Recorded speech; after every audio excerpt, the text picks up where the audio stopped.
नमस्कार पार्थ, मैं आपका साथी विनय स्वागत करता हूं आपके प्यारे से परिवार आई पर। आशा करता हूं, विश्वास करता हूं आप अच्छे होंगे, अपना ख्याल अच्छे से रख रहे होंगे। एक बार कमेंट बॉक्स में आप मुस्कुराहट के साथ बता दीजिएगा कि आप अच्छे हैं, अपना ख्याल अच्छे से रख रहे हैं। आज हम लोग पॉलिटी और संविधान के बारे में जो पढ़ रहे थे, और संविधान के बारे में हम लोगों ने जो 1773 का जो रेगुलेटिंग एक्ट था वो हम लोगों ने जान लिया था। जो संविधान हम लोग पढ़ रहे थे, संविधान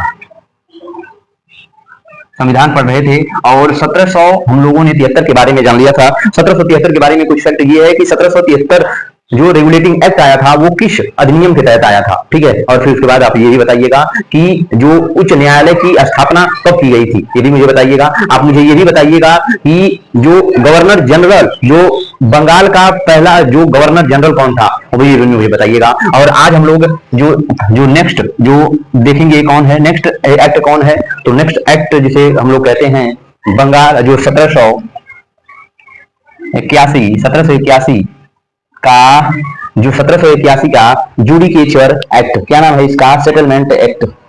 1781 का सेटलमेंट एक्ट, सेटलमेंट एक्ट।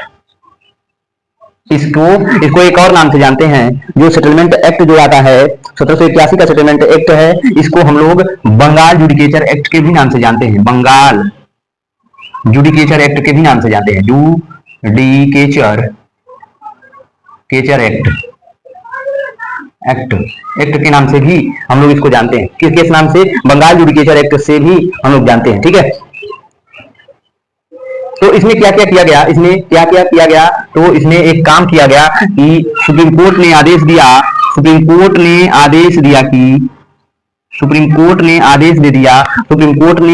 दिया कि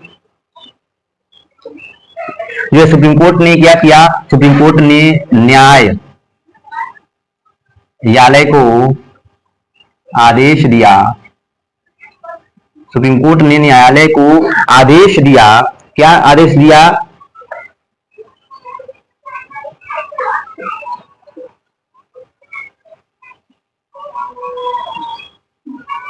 सुप्रीम कोर्ट ने आदेश दिया न्यायपालिका को कि वह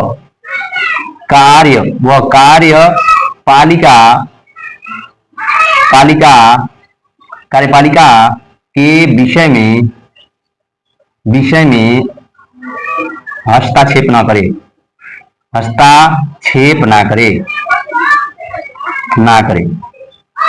आप ये देखिएगा कि सुप्रीम कोर्ट ने न्यायालय को ये आदेश दे दिया कि पहले तो क्या करती थी, न्यायालय ये करती थी कि जो कार्यपालिका जो हमारी थी, तो उसके जो बीच में क्या करती थी, ये रोक लगा देती थी। कोई भी कार्य जो कार्यपालिका करता था, जैसे गवर्नर जनरल कोई भी काम करता था, तो न्यायपालिका क्या करती थी, जो लगा देती थी, रोक लगा देती थी, जांच पड़ताल करती थी। लेकिन अब क्या हुआ, सुप्रीम कोर्ट ने 1781 के एक्ट में, कब सेटलमेंट में कहा कि अब कार्यपालिका के कार्यों में न्यायालय हस्तक्षेप नहीं करेगा। तो आपने ये भी देखा कि अब सुप्रीम कोर्ट ने आदेश दे दिया कि न्यायालय क्या करेगा, या न्यायपालिका अब क्या करेगा, कार्यपालिका के विषय में कोई हस्तक्षेप नहीं करेगा, ठीक है।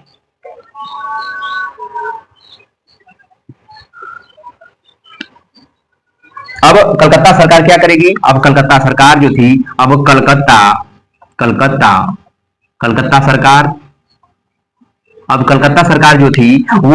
सरकार जो थी वो अब क्या करेगी, रेगुलेट करेगी। कौन कौन से, जो अब देखोगे तो अब कलकत्ता सरकार जो थी बंगाल बिहार और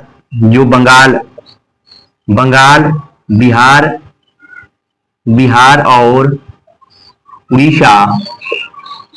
उड़ीसा तीनों की विधि निर्माण कर सकती है।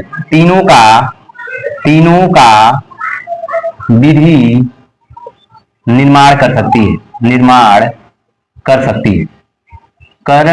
सकती है।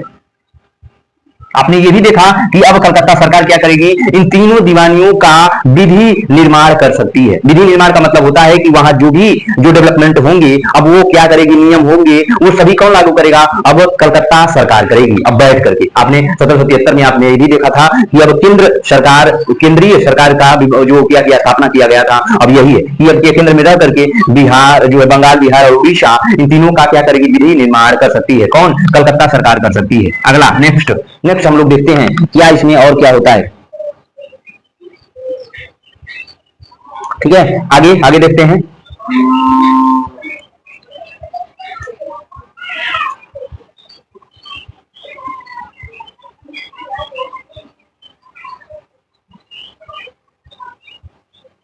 अब गवर्नर जनरल जो था, गवर्नर जनरल गवर्नर जनरल की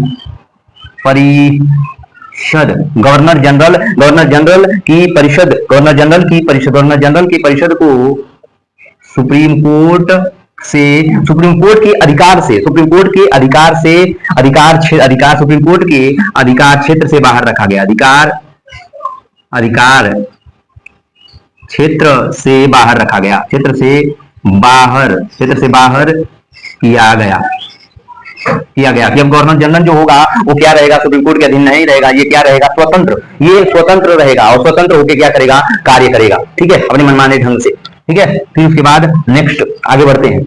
फिर उसके बाद अब आता है आपका अगला जो 1784 का अब आता है आपका 1784 का पिट्स इंडिया एक्ट। कौन? Pitt's India act.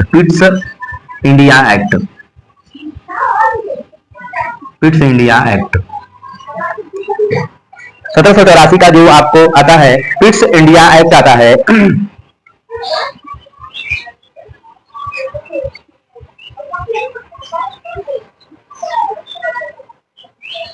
इसमें क्या कार्य किए गए, तो कंपनी के अधिकार, इसमें क्या कार्य किए गए, तो इसमें कंपनी के अधिकार, कंपनी के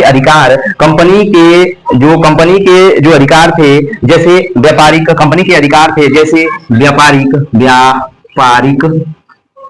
व राजनैतिक,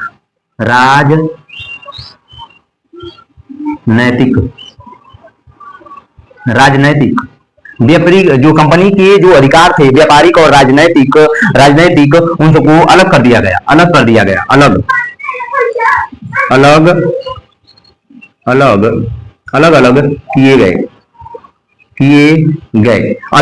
किए गए। तो इसमें अलग अलग किए गए, तो क्या है, कैसे अलग अलग किए गए, तो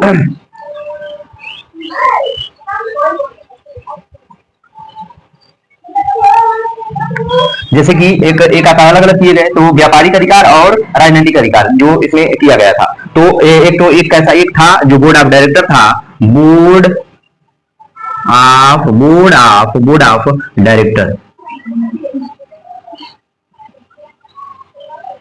ऑफ डायरेक्टर, एक होता था बोर्ड ऑफ डायरेक्टर, और दूसरा आपका होता था बोर्ड ऑफ कंट्रोल। कौन होता था, बोर्ड ऑफ कंट्रोल कौन था, बोर्ड ऑफ कंट्रोल था। बोर्ड ऑफ डायरेक्टर की स्थापना की गई और दूसरा बोर्ड ऑफ कंट्रोल की स्थापना की गई थी।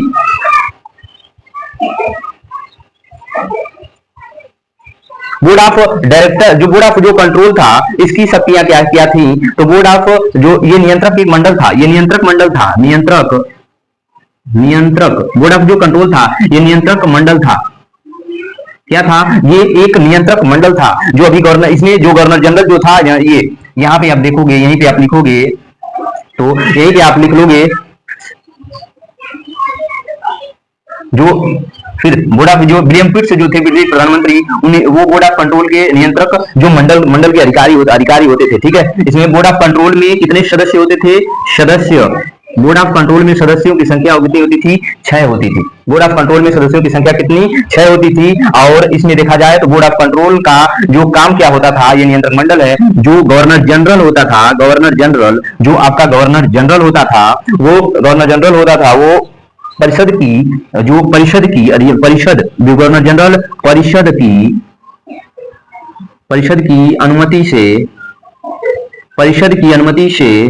परिषद की अनुमति से वो क्या करता था, देशी नरेशों से, देशी नरेश मतलब राजा, देशी हमारे जो राजाओं से, देशी राजाओं से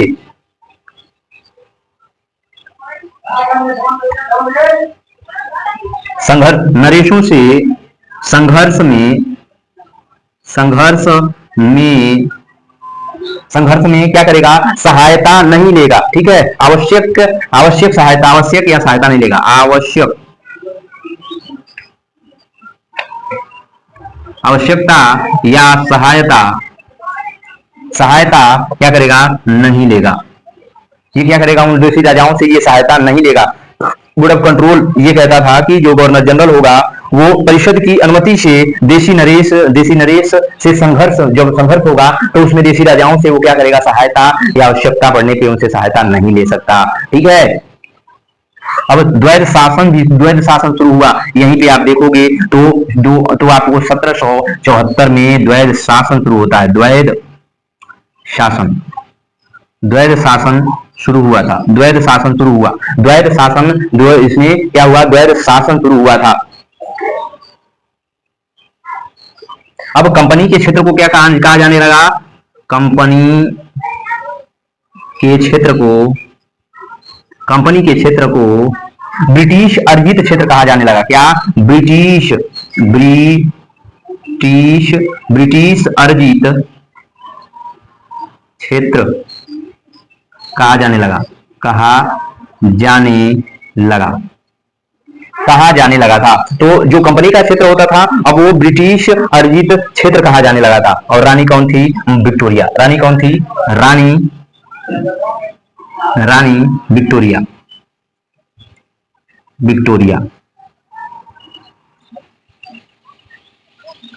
रानी कौन थी, रानी विक्टोरिया थी। रानी कौन थी, हमारी रानी विक्टोरिया थी। ठीक है, रानी विक्टोरिया थी। ठीक है, भारत में द्वैध शासन शुरू हो गया। फिर उसके बाद ये भी आपने देखा कि बोर्ड ऑफ डायरेक्टर और बोर्ड ऑफ कंट्रोल की स्थापना की गई इसमें। ठीक है, नियंत्रक मंडल की जो ये भी स्थापना किया गया था। ठीक है, फिर उसके बाद अब आता है कौन, 1786 का अधिनियम आया। फिर अब कौन आता है, इसको जल्दी से नोट करिएगा। अब आगे चलते हैं, 1786 का अधिनियम पढ़ेंगे। ठीक है, 1786 का अधिनियम कौन, 1786 का अधिनियम। अब आता है कौन आगे, 1786 का अधिनियम। 1786 का अधिनियम आता है और इसमें क्या क्या हुआ, तो इसमें 1786 में जो कार्नवालिस था, जो 1786 में कार्नवालिस को क्या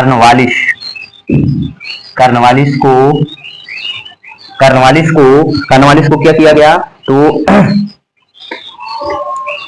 जो 1786 में कार्नवालिस को बंगाल का गवर्नर, बंगाल का गवर्नर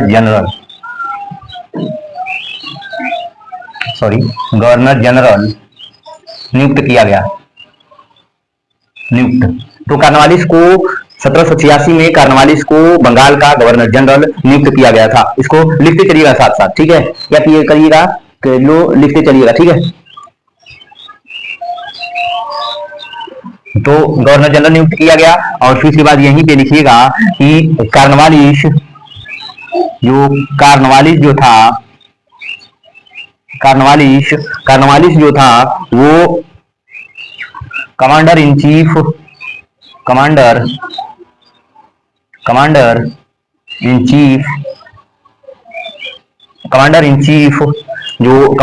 चीफ जिसे सेनापति कहा जाता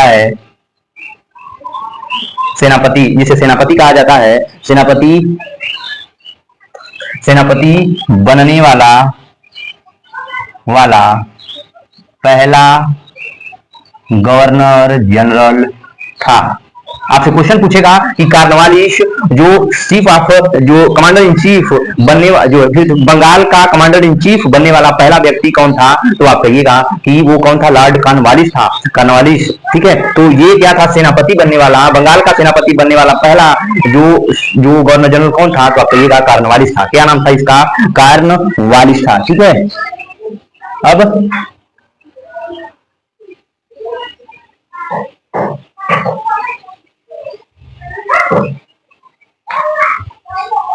अब 1793 का जो एक्ट है, 1793 1793 का चार्टर एक्ट 1793 का कौन चार्टर एक्ट आया। अब 1793 में चार्टर एक्ट में क्या क्या काम किए गए थे। भारत में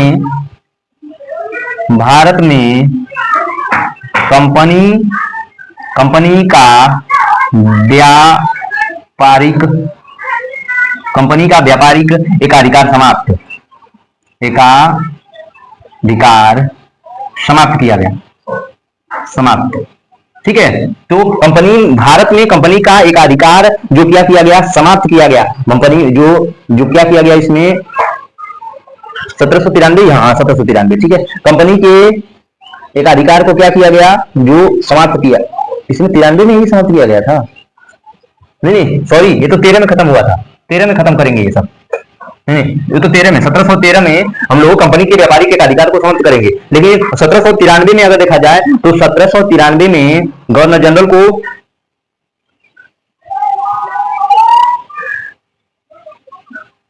1793 में देखा जाए तो गवर्नर जो जनरल था उसको क्या किया गया, उसको बंगाल और मद्रास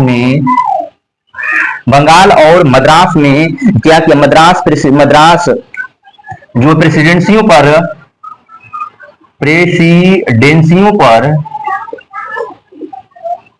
बंगाल और मद्रास प्रेसिडेंसियों पर जो अधिकार दिया गया, नियंत्रण का अधिकार दिया गया।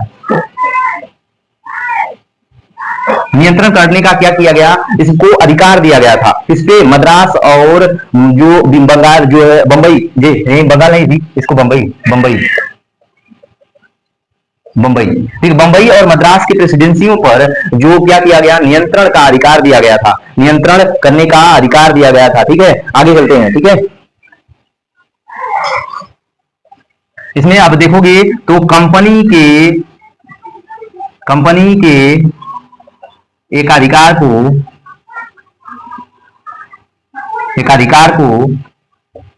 20 वर्षों के लिए बढ़ा दिया गया।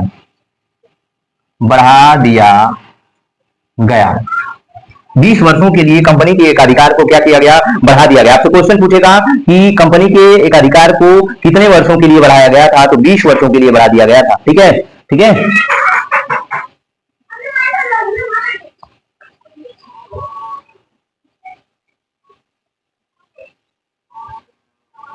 देखो तो 1793 में जो 1793 में एक जो व्यवस्था की गई थी, इस अधिनियम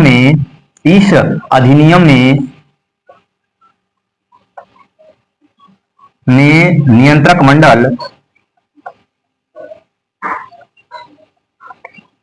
जो मंडल होता था, इस अधिनियम में नियंत्रक मंडल व कर्मचारियों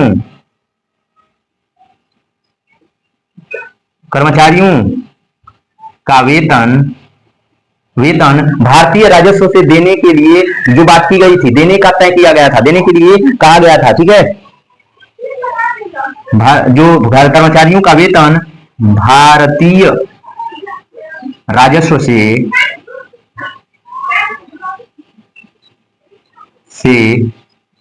दिया जाए, ये तय हुआ कि जो अधिकारी होंगे ना, इस अधिनियम में 1793 के अधिनियम में ये बात कहा गया कि अंग्रेजों ने ये बात कहा कि जो नियंत्रक मंडल के सदस्य होंगे और जो भी उसमें कर्मचारी होंगे, उनके वेतन को कहां से दिया जाएगा, जो भारतीय राजस्व होंगे, जो भारतीय राजा होंगे, वो लोग क्या करेंगे, इनका वेतन देंगे। देखो इन लोगों का नियम कितनी घटिया नियम लगा रहे हैं। ठीक है, काम अपना करो, अपना तुम हमारे ऊपर ही राज करो, हमारे ऊपर ही अपने सारे कुछ थोपो और फिर वेतन भी हमी से लो। यानी कि कोई आया हमारे घर में कब्जा किया, वो रह रहा है, हमारे ऊपर टार्चर कर रहा है, हमारे ऊपर जो मन कर रहा है वो थोप रहा है, और फिर उसके बाद हमसे ही खाना बनवा रहा है, हमसे ही क्या कर रहा है, खा भी रहा है और हमसे भी पैसा भी ले रहा है अपने खर्चे को। तो ये इन लोगों की नियम थी। फिर उसके बाद आता है आपका अगला, आपका 1713 का अधिनियम। 1713 का अधिनियम आता है। कौन आता है? 1713 का अधिनियम आता है। कौन? 1713 का अधिनियम। 1713 का अधिनियम आता है, ठीक है। इसमें सबसे पहले 1713 का जो चार्टर एक्ट आया था, अधिनियम नहीं था भैया, ये चार्टर एक्ट है, 1713 का चार्टर एक्ट, चार्टर एक्ट 1713 का चार्टर एक्ट आया था। इसमें सबसे पहले क्या किया गया कि कंपनी के एकाधिकार को, कंपनी के एक अधिकार को समाप्त किया गया था, कंपनी के एक अधिकार को समाप्त किया गया, ठीक है। कंपनी के एक अधिकार को क्या किया गया, समाप्त किया गया, कंपनी के एक अधिकार को क्या किया गया, समाप्त किया गया।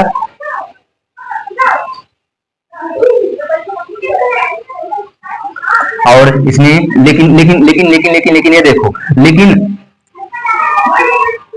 केवल केवल चाय के व्यापार व चाय के व्यापार व चीन में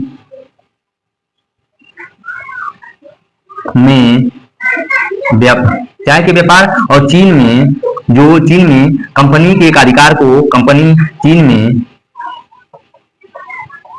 कंपनी के एकाधिकार को बनाए रखा,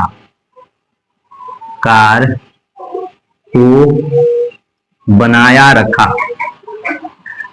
क्या किया, कंपनी के एक अधिकार को बनाया रखा, ठीक है, चीन के व्यापार में, और कंपनी के एक अधिकार को बना, चीन में जो कंपनी थी उसके एक अधिकार को क्या किया, इसने बनाया रखा, ठीक है। और फिर उसके बाद देखा जाए तो फिर उसके बाद ये क्या करता है,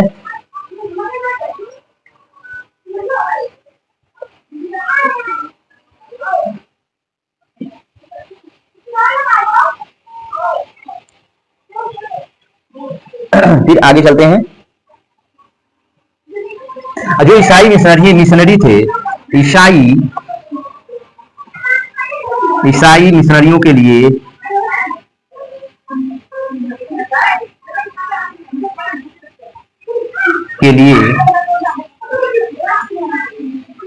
भारत में दरवाजे खोल दिए गए। जो ईसाई मिशनरी थे, ईसाई मिशनरी जो चर्च व्यवस्था करते, जो चर्च जो एक अलग धर्म लेकर के आएंगे, उनको जो धर्म का प्रचार प्रसार करने के लिए उनको क्या कर दिया गया कि भारत में अब दरवाजे खोल दिए गए कि अब तुम भी लोग आओ, अपने धर्म का प्रचार करो और इनके धर्मों का मजाक करो, इनके ऊपर जो मन करे अपना थोपो, ठीक है, क्योंकि ये भी लोग उसी धर्म को मानते थे। और ईसाई मिशनरियों के लिए छूट कर दिया गया क्या, तो ईसाई मिशनरियों के लिए भारत में कब दरवाजे खुले, तो ये आप कहना 1713 के चार्टर एक्ट में, ठीक है, 1713 के चार्टर एक्ट में ईसाई मिशनरियों के लिए जो भारत में दरवाजे खोल दिए गए थे, ठीक है। फिर आगे चलते हैं। और भारत में पश्चिम शिक्षा का प्रसार जो भारत में पश्चिम शिक्षा का प्रसार शुरू, भारत में पश्चिमी शिक्षा का प्रचार प्रसार 1713 में चार्टर के चार्टर अधिनियम में शुरू हुआ था। तो भारत में जब ईसाई मिशनरी आए तो उसी समय क्या हुआ, भारत में पश्चिम शिक्षा का प्रचार प्रसार क्या हुआ, शुरू हो गया था। भारत में क्या हुआ, पश्चिम ब्रिटिश इलाके जो थे या भारत था, इसमें क्या हुआ, पश्चिम शिक्षा का प्रचार प्रसार बढ़ावा मिलना शुरू हो गया था। फिर उसके बाद आता है 1713 का अधिनियम, कब, जो 1833, अरे 1733, 1793, नहीं, ये 1813 भैया, ये कब कौन है, ये 1813 है, ठीक है, और ये 1833 है। ये मैंने जो 1833 नहीं बोला था ना, 1793 फिर 1813, जो आपसे पूछेगा कि जो केवल चाय और चीन के व्यापार में कंपनी का एक अधिकार जो बनाए रखा वो किस अधिनियम में, तो उनकी चार्टर एक्ट में, तो 1813 के जो है चार्टर एक्ट में कंपनी के एक अधिकार को खत्म कर दिया गया, कब, तो 1813 के चार्टर एक्ट में ईसाई मिशनरियों के लिए भारत के दरवाजे खुल गए 1813 के अधिनियम में। और भारत में पश्चिमी शिक्षा, ब्रिटिश इलाकों में पश्चिमी शिक्षा का प्रचार प्रसार कहां शुरू हुआ था, तो वो 1813 के अधिनियम में, चार्टर एक्ट में। फिर उसके बाद 1833 का चार्टर एक्ट आया, चार्टर एक्ट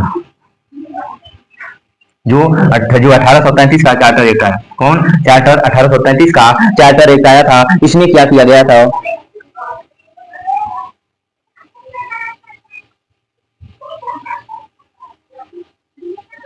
इसमें क्या, इसमें कहा गया कि भारत में, इसमें कहा गया कि भारत में धर्म धर्म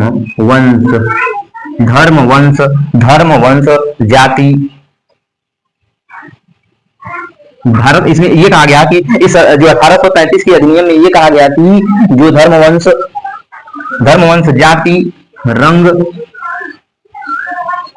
ठीक है, रंग के आधार पर, दिख रहा है ना आपको, ये आधार पर, या आधार पर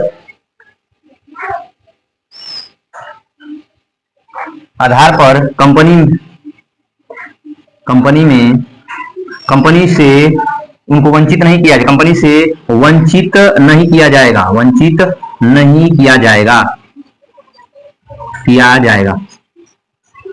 ये कहा गया उसमें। कौन? 1833 के अधिनियम में कहा गया कि जो ये कंपनियां, ब्रिटिश कंपनियां जो थी हमारी, कंपनियों में जो प्रदेश के लोग रहते थे, काम करते थे, उनमें इससे कहा गया कि धर्म वंश रंग या जाति के आधार पर अगर देखा जाए तो कंपनियों में उनके पद से क्या किया जाएगा? वंचित नहीं किया जाएगा। इसमें 1833 के अधिनियम में, एक्ट में, 1833 के जो एक्ट में ये कहा गया, ठीक है।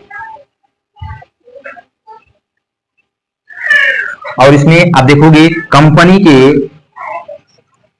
के अधिकार पूर्ण तरीके से खत्म, पूर्ण रूप से समाप्त।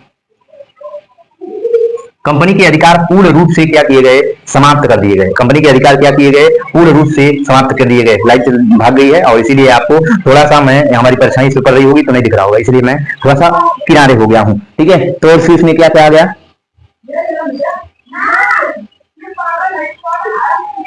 ठीक है, तो विलियम बेंटिक जो थे 1833 में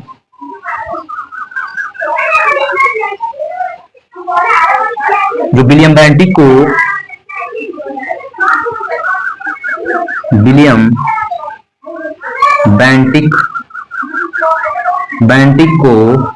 भारत का गवर्नर,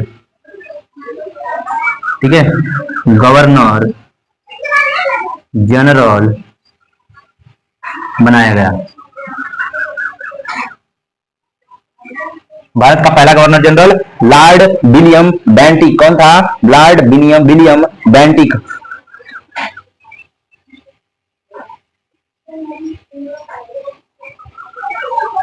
ठीक है, तो विलियम बेंटिक को, यहां पे देखो लिखा है ना, विलियम बेंटिक को भारत का गवर्नर जनरल बनाया गया था, ठीक है। तो 1833 के एक्ट से जो सिविल परीक्षा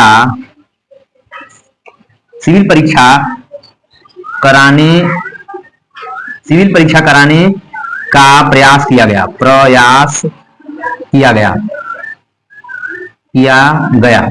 तो सिविल परीक्षा 1833 के एक्ट के तहत सिविल परीक्षा, जो सिविल सेवा की जो परीक्षा होती है, उस परीक्षा को कराने का प्रयास किया गया। आपसे पूछेगा कि पहली बार सिविल सेवा परीक्षा कराने का प्रयास कब किया गया था? तो 1833 के चार्टर एक्ट के तहत। इसको जल्दी से नोट करिएगा, तब हम लोग आगे बढ़ते हैं, ठीक है। जल्दी से नोट करिएगा, हम लोग आगे बढ़ते हैं। कितना हुआ टाइम? 40 हो गया भैया। 1833 अधिनियम में ही रहने देते हैं, ठीक है, टाइम बहुत ज्यादा हो गया। 1835 के अधिनियम तक हम लोग क्या करते हैं? रोकते हैं और आगे बढ़ेंगे कल से हम लोग, ठीक है। अपना ध्यान रखिएगा, ख्याल रखिएगा। नमस्कार।